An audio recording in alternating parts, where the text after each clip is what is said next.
Hey, maybe this is one of your first times here at King's. Just want to say a massive welcome to you. We're so glad that you're here at the start of this year. My name's Jim. I'm the senior pastor here. And this morning, I want to take some time really just to look back over the last 12 months and reflect on the year that's behind us and give honor to God. And then to look forward to 2023. And we call these kind of Sundays Vision Sundays. Moments just to take stock and reflect and look forwards in faith to who God is and what He's going to do in and through the life of our church. And I think these moments are really important, actually. It's good just to pause every now and again to reflect and to look forward. And with that in mind, I want us to pray for the next half hour. And I want to pray that God would speak powerfully to every single one of us here today. We don't just do preaching to tick a box and to transfer information. We believe that God speaks through His words and through preaching. And I'll pray my heart out that God will speak to all of us today. So I'm going to pray. And I don't normally do this, but if you're comfortable and if you're able, will you stand with me to pray just as we go into the next part of our morning together? Father, I want to thank you that we can be here together this morning, sing these amazing songs, declare that we are here to worship you. You're altogether lovely. You're altogether wonderful to us, Lord. So beautiful just to sing that song, hear one another's voices declare, you're wonderful to us, Lord. And Lord, I pray for your Holy Spirit to be so evident and so at work here this morning. Lord, I pray that our ears would be open and our hearts would be open to what you would have to say to us in this moment, at the start of this year. Lord, we want to hear your voice together. We want to hear your voice together. So speak to us, Lord. I pray, Lord, you know my humble preparation, I pray you would take it and through your Spirit speak powerfully into our lives together as a church. For your glory, God, I pray. In Jesus' name, amen. Amen. Thank you, guys. Do take your seats.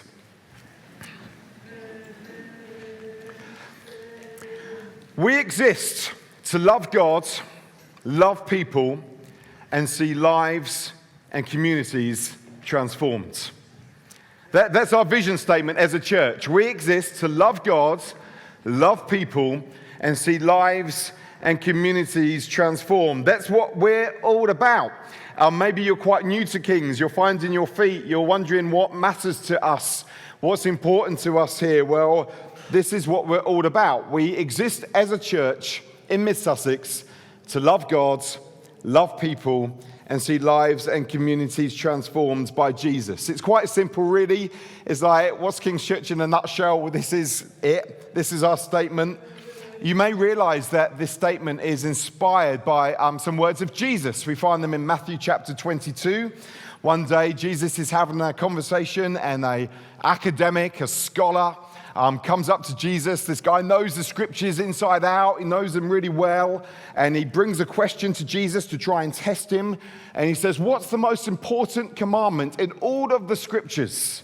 And Jesus responds by saying this: love the Lord your God with all your heart and with all your soul and with all your mind. This is the first and the greatest commandment. And the second is like it. Love your neighbor as yourself. All the law and the prophets hang on these two commandments. Everything we read in the Old Testament, everything we read in the law and the prophets, that's what the Old Testament scriptures were known as. All the stories, all the prophecies, all the guidance, all the laws, all the instructions. Jesus says it all hangs on these two foundational principles. Love God with everything you have. Be all in. Be fully invested. Be fully wholehearted in your work and your play and your relationships and your thoughts and your heart and your actions and your money and your time. Love God with all of it. And then, because of your love for God, love other people. Love people. love them, and love them, and love them, and love them. Love your neighbor as you would like to be loved yourself. Love. In the Christian life, Jesus says this is what matters most. Love. God is love. God has demonstrated his love for us through his Son, Jesus Christ. And we are now called to love. That's the way of Christ. Love God, love people. It's not just, I need to say this, it's not just an interesting, catchy phrase that looks good on the homepage of a website, okay? So love God, love people is not just this kind of catchy thing that we've came up with. No, it's rooted in a deep conviction, like a foundational principle that undergirds everything we believe and everything that we do as a local church, that to follow Christ is to love God with all of your heart and all of your strength and all of your mind, and to love others as you would like to be loved. It undergirds everything that we do. Love God, love people. On Tuesday this week, we kept the centre closed for an extra day after the bank holiday weekend, and we had a whole staff day together. And in the morning, we took some time just to think back over 2022, just to reflect over the last year. We got into some groups, different teams and different people in the staff team. I gave every group a pad of Post-it notes. And I said, I want you just to, for 10 or 15 minutes, just to share stories of answered prayer, of God's provision, of breakthrough, of situations changed, of things that have happened in the last 12 months that we want to thank God for, and just write like a headline on a Post-it note, and then we'll review them together. And it was just the most amazing little half hour. Because the groups did this and they filled out these Post-it notes, and then the Post-it notes we put up on a wall together, and there's a photo, I think, of some of them here, some of the stories of God's kindness. And every Post-it note is a story of God's provision, God's kindness, something that's happened, something that's changed in 2022. And it was so good as a staff team just to look back over the last 12 months and to see all that God has done. And this is just a snapshot, okay? This was just a 10-minute exercise. Clearly doesn't include everything. And I'll tell you why it's good to look back over the last 12 months and see what God has done, because let's be honest, 2022 was a pretty tough year, right? It was complex. 2022 was challenging for many, many reasons. There have been global events that we weren't expecting, the war in Ukraine being one of them that started within the last 12 months. I don't know about you, but sometimes I can just feel overwhelmed by looking at the news. Whether it's the war in Ukraine, or whether it's the tragic floods in Pakistan, or whether it was the terrible stories of thousands upon thousands of people in desperation crossing the English Channel in dinghies, gone up over 60% in the last 12 months, or whether it's the drought in East Africa, or whatever it is, you can look at the news and think, oh my goodness. And then politically, it's been a pretty challenging 12 months, hasn't it? I mean, I lost count how many prime ministers we had in the year. I'm not sure. I think it was 3, but I'm not entirely sure. And then economically, we look at the economic climate and we think, my goodness me, inflation and rising fuel bills. And some of you may be like me, you're slightly obsessed now by your smart meter and checking every day exactly how much electricity you've used. Maybe it's just me, I don't know. Nigel, good enough myself, regularly compare household usage of electricity, because that's how rock and roll we are.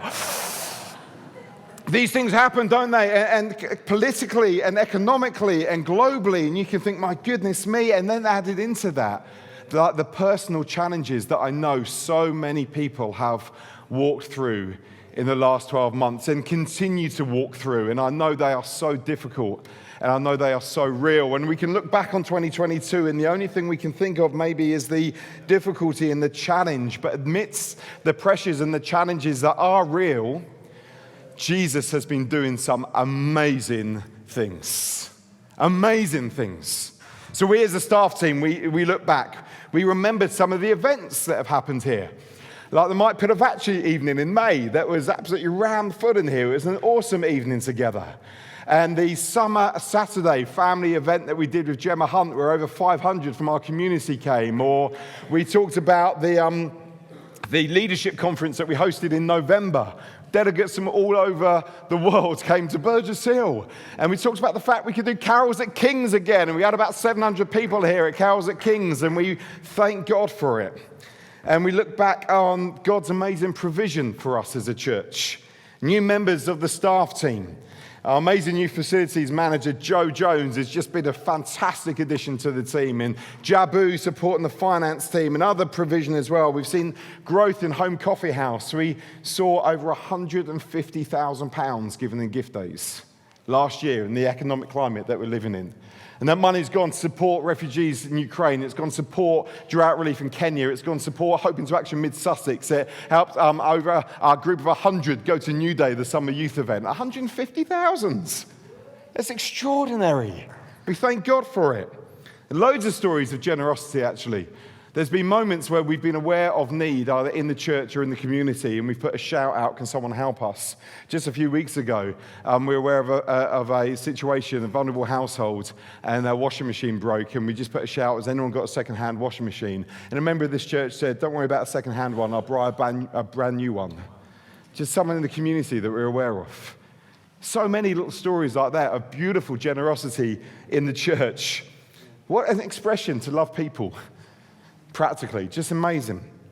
We heard stories on Tuesday as a staff team of some of the lives that were changed on the See Kenya team trip in November. Incredible. We mentioned the hundreds of Christmas hampers that went out again to families in the community. And I guess not many of you will know this, actually, because it happened quite last minute. But just before Christmas, the town council contacted us to say we'd ask for your help, actually, and they contacted Angie. The town council had been donated 25 Christmas dinner hampers. So fresh turkey, sausage meat stuffing, all the trimmings, everything you need for a Christmas dinner. And they said, we've got these 25 hampers. Can we give them to you to distribute? And so on the Tuesday before Christmas, Angie and Verena are in the foyer here, and these 25 massive boxes turned up. Most incredible fresh turkey and everything. And Angie and Verena arranged for these hampers to get to 25 families in our community that we knew would benefit from them in time for Christmas. I mean, it's just amazing, just amazing. Just on that, you may not know this, but every week, 160 families connect with us through the parent and carer, baby and toddler groups that happen on a Monday and Wednesday. So every week, there's 160 families coming through the doors on a Monday and a Wednesday. And out of that, other initiatives are beginning. An initiative called Baby Love, which Angie's pioneered, which is to give new vulnerable mums, when they have their baby, a beautiful Moses basket filled with everything a new mum would need. Treats, but also essentials, new baby nappies and formula and clothing and everything else. And they're absolutely beautiful. And it's funded by the Love Your Neighbour Fund that we have. And just before Christmas, the first Baby Love Moses basket was sent out to a young mum that we're aware of. And there's another referral come through. Little things like this that are happening week in, week out, that are a demonstration of our desire to love God and love people. There are amazing stories from the Home Coffee House team on Tuesday of people they've been able to pray for while serving them a coffee. People that have ended up coming to church because of those conversations. Incredible. And this was just like a snapshot, like 10, 15 minutes of just share some stories going around of what's happened in the last 12 months. And there's so many stories I could share. Talk about the growth in youth work, between 70 and 80 young people here every Tuesday night. It's extraordinary. If you're here on a Tuesday night, it's extraordinary. The Cars Ministry with Pete Williamson, they do a report for us as a team regularly. We've got 35 active clients at the moment through Cars. There's 35 households through Pete and his amazing team are being supported either by looking after their car because they can't afford it, or a number of cars being loaned to them, to families in crisis in our community that need a car through the Cars Ministry. The King's Money Advice referrals are going up. You'd expect that, I guess, in the climate that we're in. But the team are just doing an outstanding job. Every Tuesday night, the feasts continue to gather for community and friendship and food up in Howard's Heath. Hope into Action just celebrated their 5 years in 2022. Nigel Goodenough and Laura Goodsmith, well done, and everyone else involved. 5 years, awesome. And we and a number of churches locally partner with Hope into Action. There's now 5 houses in Mid-Sussex, 32 tenants have been housed, loved and cared for through local churches in this area in partnership with Hope into Action Mid-Sussex. Just amazing. And every statistic, every story that I'm sharing, it flows from this desire to love God, love people, to see lives and communities transformed. And I know we don't get it all right, okay? We're not a perfect church by far. There is no such thing, and we don't get it all right, and there's mistakes that we make sometimes, and I recognize that. But this is our vision, and it's good to remember and see what God has done. So many stories. Can I just share one story? Is it?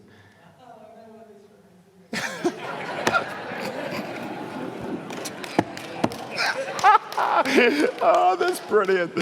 Yeah, you know what this one is, Steve. I'll tell the story. So Jenny Payne was telling me this a few months ago. Jenny, thank you for letting me share this. Jenny was telling me that she and Dave had been praying for her daughter for some time.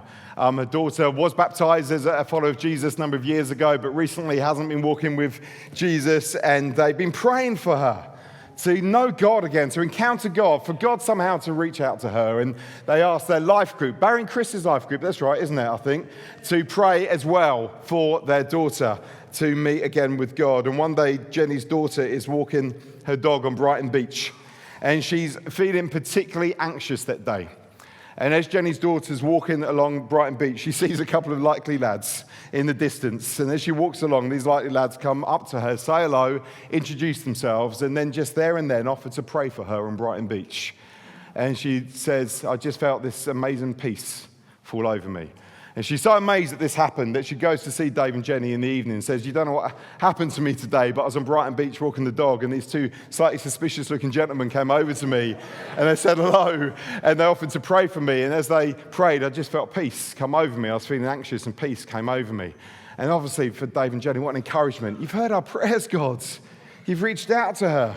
And so they're on their way out to the life group. So they go to the life group that evening. They say, we got to tell you this story. You know, we've been praying for our daughter. Well, today she's walking She's walking her dog on Brighton Beach. And these guys walk up to her and they pray for her, and she knows the peace of God. And the life group are encouraged, thinking, wow, that's awesome. We've prayed and God's heard our prayer. And then Steve Pope says, that's funny. I was on Brighton Beach today and I saw a woman walking her dog. And I thought, come on, Danny. I think it was Danny that you're with. Let's go and pray for her. And he's telling the story like a similar thing happened to me. And then suddenly it was like, it was her. It was her.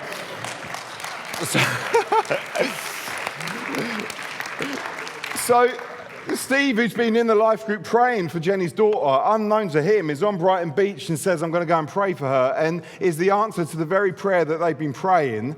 And it's just flown out of the Everyday Supernatural series where we've been praying, come on, let's see God at work in everyday life.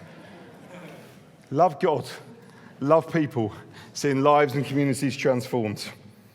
And the thing is, Steve Pope does that all the time, by the way. He offers to pray for people all the time. It's awesome, just amazing. This is why we do what we do, right? We love God because he first loved us. And we love people to see lives transformed. And in the midst of all of it, all the challenges of 2022, it's so good to pause and celebrate and say, look what God's done. Can I tell one more story? Is that right? I'll just share one more. So a few weeks ago, a couple came up to me after church. It's like end of November, beginning of December, I think. And these guys have not been coming that long to Kings. And they just shared the most amazing story with me. And I asked if I'd be able to share it today. So Simon and Karen, thank you so much. I see you there. So you may remember back in November, as we've been going through the Sermon on the Mount series, William Kay preached a brilliant message about reconciliation and just encouraged us to take a step into be reconciled, that actually Jesus wants to be reconciled with our brother or our sister. And it's a beautiful message, and there's just this encouragement to take one step. Well, Simon wrote this down for me, so I'm going to read it. Simon says this: I've known my sister-in-law for nearly 47 years, and we were always quite close. Unfortunately, something happened 15 years ago, which meant that although I've maintained a healthy relationship with my brother, she and I have been estranged for all that time. The reading at King's on that Sunday really hit me in a positive way. When I was leaving church, I turned to Karen and just said that I was going to write a simple letter to my sister-in-law reaching out to her to see if there was any chance of some form of reconciliation. Up until then, she had never really clarified what her problem was with me, and with the mists of time and the lack of contact, things had been allowed to fester between us. It took a couple of weeks for her to respond, but I was patient and hopeful and was rewarded with a meet-up for a coffee and a chat. It couldn't have gone better.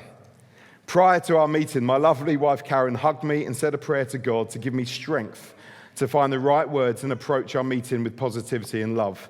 She also prayed that my sister-in-law met me with listening ears and love too, which she did.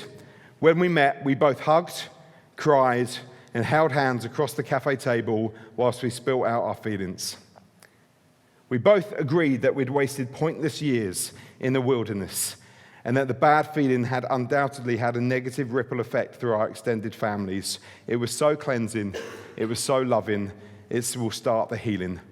We can never get those lost years back, but we can move forward, and we have subsequently met with our respective other halves, and all is well. That day in church gave me the idea and the strength to go for it. I had nothing to lose. It went so well, just one letter. Awesome, man.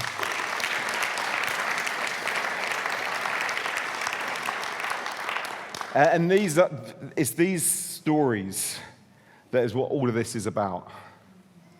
We exist to love God, love people, to see lives and communities transformed. That's why we're here. So, thank you. Thank you for every way you as a church live out this vision. Thank you for every way you carry these values in your heart. Thank you for every way you give financially to this vision. I know many of you give month by month, and even in a tough financial climate, you continue to give regularly to the life of this church as an expression of your love for God. And I want to say thank you, because we couldn't do what we do without generosity, committed generosity. So thank you so much. And thank you for serving. So many of you serve on a production team or in King's Money Advice or the Feast or King's Kids or wherever it is. Thank you for serving, playing your part. There's a beautiful verse in the Bible in Revelation chapter 2, verse 19, where Jesus is talking to a church and he says this: I know your deeds, your love and your faith, your service and your perseverance, and that you're now doing more than you did at first. I love this because Jesus is aware of our deeds. They're not invisible to him. He's aware of our service, inspired by love and faith. He knows your hard work. He knows your deeds. He knows how even in the midst of real personal pressure and challenge, you continue to serve others. He knows. I know your deeds, your love and faith, service and perseverance. He knows when you are stood in the car park in the driving rain welcoming people, as most of the Williamson family were for all day for Carols at King's. Amazing. He knows your deeds, Pete, Vanessa, serving your church in that way. He knows your deeds. He knows your deeds when you open your home to host a life group and really you just want to have an early night, but you do it anyway. He knows your deeds. He knows your deeds when, with no one looking, you are pouring yourself into preparing material for our King's Kids on a Sunday morning. He knows your deeds. He knows your deeds when you choose to come to a prayer evening rather than staying and watch Bake Off. He sees it. He knows your deeds. Thank you so much. Thank you. We only do what we do together, right? Actually, can we just do this? If you serve in any way, if you lead a life group on a refreshment team, a car park team, a youth program, a King's Kids, King's Money Advice, if you serve in any way in the life of our church, can you just stand for a moment? Wow. Wow. Look at that. Just look around. That is awesome. That is amazing. Can we just give each one a round of applause? Just thank you so much. Thank you so much.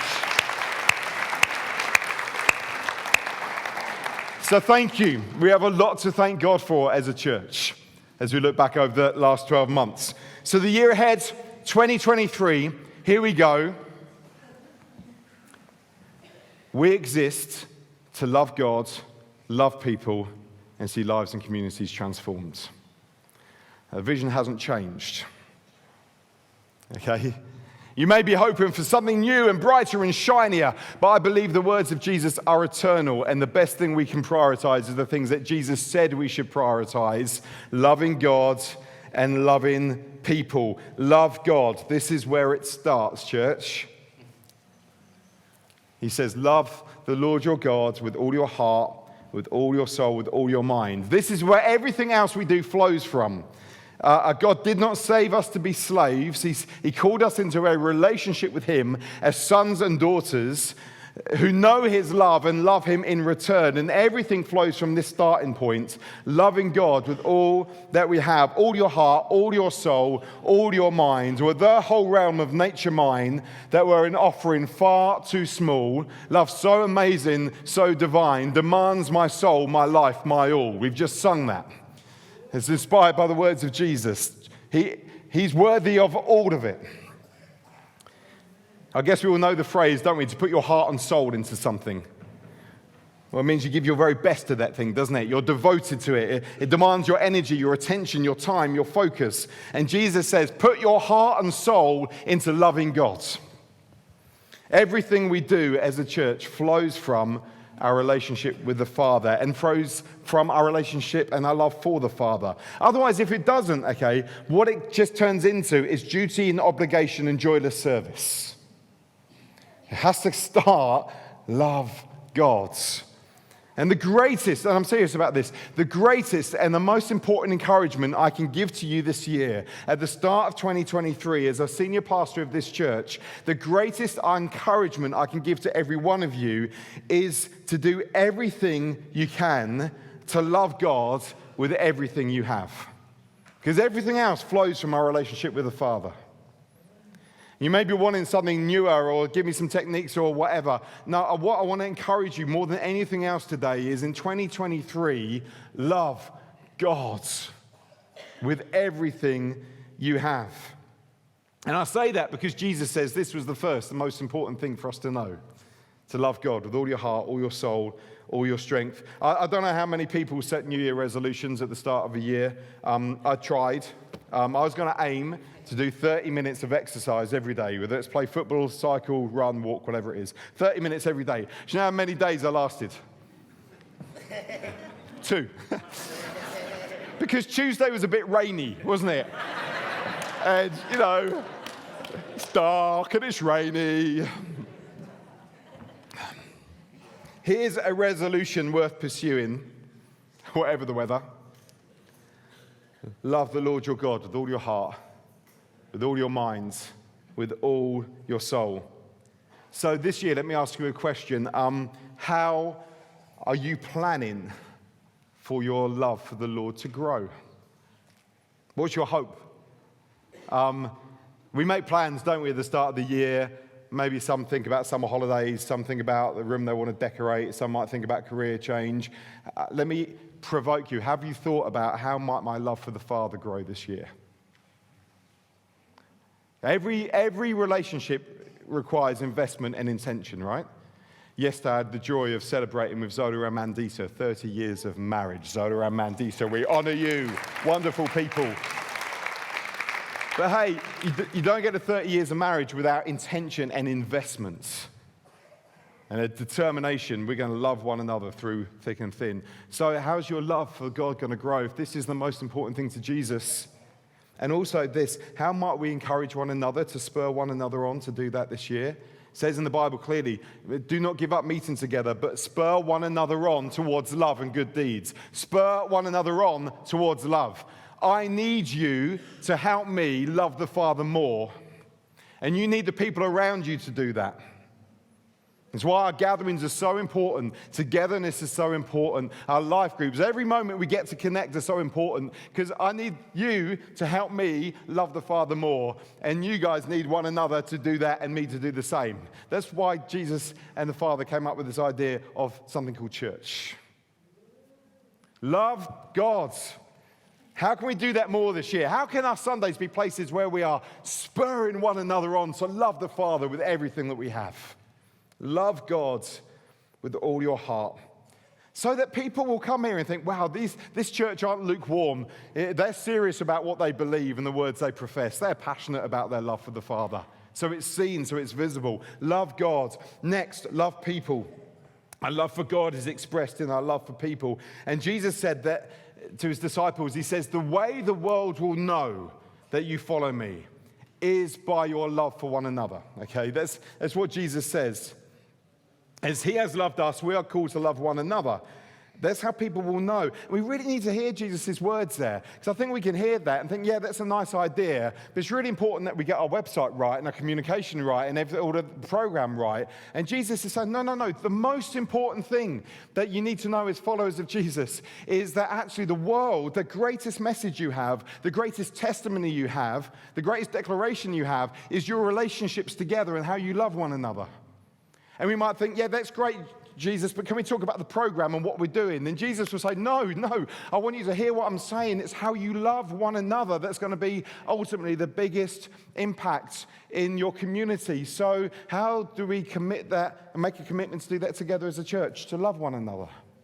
Beautiful stories of how that's happened. I've shared some of those already. But there is a determination and a commitment to say, no, because I follow Christ, I will choose to love one another. And it's not a nostalgic, sentimental, mushy love. It's a kind of a love expressed in kindness and unity and togetherness and prayer and encouragement and mercy and service.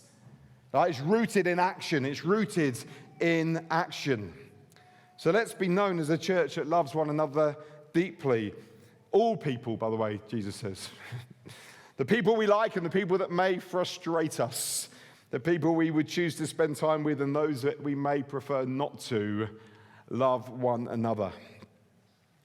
I love the fact that Hope into Action as a charity, their definition of success as a charity is, do our tenants feel loved by the local church? What a great definition of success. What a great benchmark. Does the person that comes to a parent and toddler group feel loved? Does the person who walks into a home coffee house feel loved?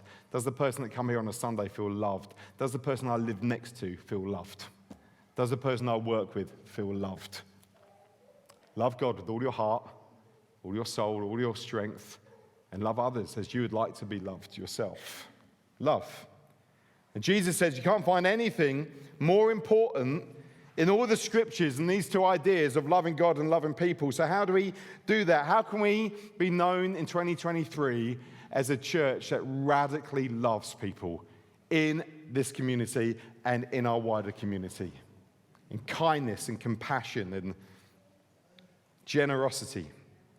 So why do we do that? Why do we love God and love people? We do it to see lives transformed by Jesus, right? That's why we're doing this. It's what it's all about. The church is not hunkering down behind closed doors waiting for Jesus to return, nor do we exist simply for our own benefit. No, the church is a city on a hill that cannot be hidden. It's meant to be a shining light, announcing something and demonstrating something bright and visible and passionate and alive to declare there is good news. There is hope available. There is peace to experience. There is a companion you can know who will never leave you or forsake you. There is a Redeemer who will remove your guilt and shame. There is a new start that you can experience. There is a future eternal hope that you can live in now. There is another story being written that the BBC News website doesn't report. There is a God and He knows you and He loves you. We are here to see lives transformed by the good news of Jesus. And it's just the most encouraging thing when you hear a story like the ones I shared earlier of a life that has known transformation because God's done something.